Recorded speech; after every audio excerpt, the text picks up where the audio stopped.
अच्छे बालक हुए, आज्ञाकारी, माता पिता की हर बात मानते, बहुत अच्छे, सच बोलते, लोगों की मदद करते।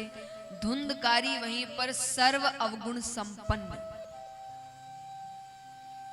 नहीं सुना हो तो फिर से कहूं, सर्व अवगुण संपन्न। ऐसे कोई अवगुण नहीं थे जो उसमें ना हो। झूठ बोलना, चोरी करना, मदिरा पान करना, नशे करना, वो सारे गलत काम करता। दोनों की अब अच्छी उम्र होती है। गौकर्ण जी गुरुकुल जा रहे हैं पढ़ने के लिए। जैसे आजकल बच्चे बाहर पढ़ने जाते हैं ना, पहले गुरुकुल जाते थे। आजकल जो हॉस्टल की जिंदगी होती है ना, वो पहले गुरुकुल की जिंदगी थी। अपने काम खुद करने पड़ते हैं, अकेले रहना पड़ता है, पढ़ाई करनी पड़ती है। तो पहले गुरुकुल होते थे। तो गौकर्ण जी ने कहा, गुरुकुल जाने का समय, अपने पिता से कहा, देखिए पहले, आजकल तो पढ़ाई के बाद दो रास्ते होते हैं, एक गृहस्थ या वैराग्य। या तो अब सांसारिक जीवन, गृहस्थ, शादी इत्यादि, बच्चे, अपना परिवार, व्यापार करना, और या फिर वैराग्य। पहले गृहस्थ में जाने वाला व्यक्ति भी जीवन भर गृहस्थ में नहीं रहता था।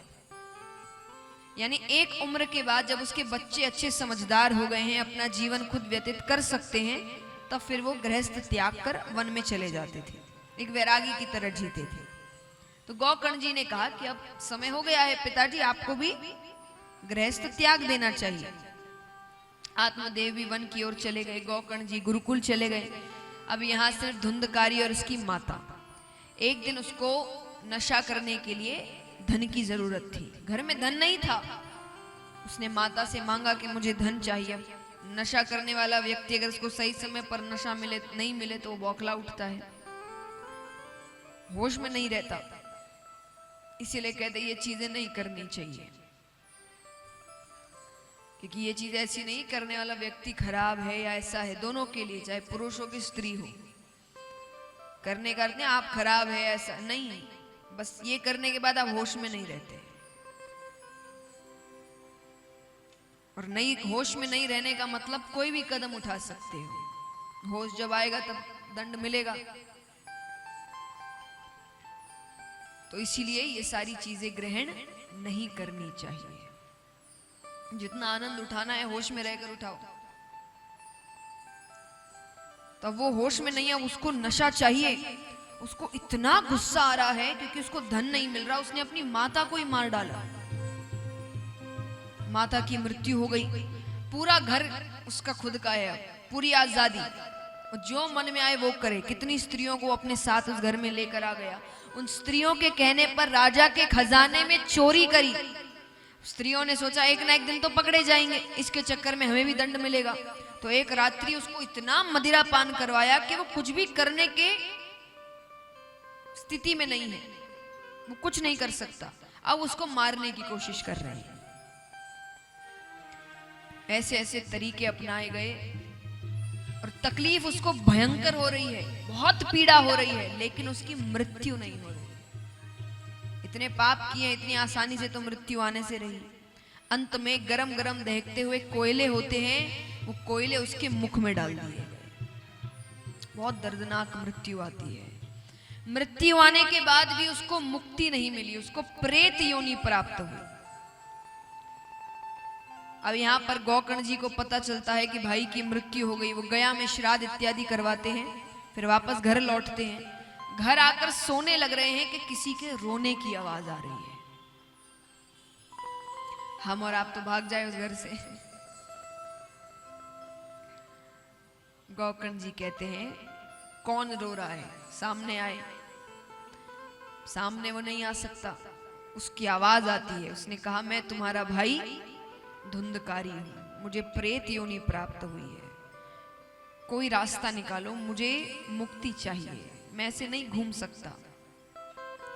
अरे गौकर्ण जी कहते हैं मैंने गया में श्राद्ध इत्यादि सब करवा दिया था, ऐसे कैसे प्रेत योनि प्राप्त हुई है। धुंधकारी कहते हैं गया श्राद्ध शते नापी मुक्तिर में न भविष्यति। गया में एक बार क्या 100 बार भी श्राद्ध करा दोगे मेरा, फिर भी मुक्ति नहीं मिलेगी, मैंने इतने पाप किए हैं। अब तुम कोई रास्ता निकालो मेरे लिए। गौकर्ण जी कहते ठीक है अभी तो जाओ, मैं कल सुबह बताता हूं। सूर्योदय होने से पहले ही गौकर्ण जी उठ जाया करते थे। सूर्य नारायण भगवान आ रहे हैं, वो उनको रोकते हैं। देखिए, भगवान से तो हम मांगते ही रहते, लेकिन सांसारिक चीजों की जब हमें कोई जरूरत होती है, अधिकतर समय में देवी देवताओं से ही मांगते हैं। अब जैसे धन के लिए आप किसकी पूजा करते हैं? लक्ष्मी माता। तो अधिकतर चीजें हम देवी देवताओं से मांगते हैं।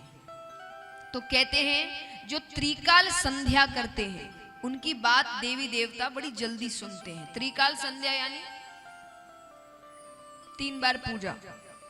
पूजा माने कोई पाठ नियम से, और सिर्फ उसको नहीं, पूजा नहीं, उसको पूजा कोई भी नियम। क्योंकि देखिए, आप कोई भी नियम का पालन करते हैं ना, वो एक तप की तरह है। लोग क्यों कहते काम पूजा है? क्योंकि काम आप नियम से करते हैं। इतने बजे ऑफिस जाना है तो जाना है, इतने बजे ये काम करना, ये नियम है। और कोई भी नियम का पालन करना एक तप है, एक तपस्या है। तो इसीलिए कहा जाता है कि आप पूजा भी करते तो कोई एक ही पाठ करिए, पर नियम से करिए कि इतने बजे करना है, तो फिर आंधी तूफान आ जाए वो उतने बजे आपको करना ही है। तो वो एक तरीके का तप है। तो त्रिकाल संध्या यानी वही पाठ या वो नियम 3 बार, सुबह, शाम को और रात्रि। सुबह हम पूजा करते ही है, शाम की भी पूजा घर में होती ही है, एक और रात्रि के समय सोने से पहले, उसको कहते हैं त्रिकाल संध्या। तो जो ये करते हैं उनकी बात देवी देवता बहुत जल्दी सुनते हैं।